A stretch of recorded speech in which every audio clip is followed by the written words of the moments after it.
یہ ہمارے یہ بزرگ منگت مسیح ہمارے موجود ہے جو یہاں پہ اس باغ کو رکھوالی اپنی محبت پیار کا اظہار کرتے ہیں۔ جی بابا جی ذرا تھوڑا سا انجیر کو واضح کر کے دکھائیے گا یہ کیسے اور ان کو تھوڑا بتائیے بھی یہ اس کی کیا اہمیت ہے۔ جی ناظرین، میں اس وقت اپنے باغیچہ میں موجود ہوں جو اس وقت انجیر کے درخت کے روپ میں آپ کو یہ ہرا بھرا درخت اور پھل سے لبریز نظر آ رہا ہے۔ اگر اس پھل کی اہمیت اور افادیت پہ بات کروں تو یہ پھل اپنی مثال آپ اور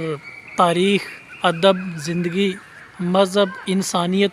کسی نہ کسی رنگ کے اندر یہ اپنی اہمیت اور افادیت دکھاتا نظر آتا ہے۔ تو رب کریم کا یہ بہت بڑا یہ احسان بھی ہے، معجزہ بھی ہے کہ ہمارے باغیچے میں اس جیسا ایک نایاب پھل موجود ہے۔ آپ اس کو دیکھ بھی رہے ہیں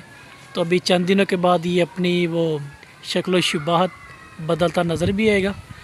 اور میڈیکل بھی اس بات کو سمجھتی اقرار کرتی ہے کہ یہ پھل اپنی اہمیت اور افادیت میں ایک نایاب چیز کے طور پر ملتا ہے۔ تو یہ پھل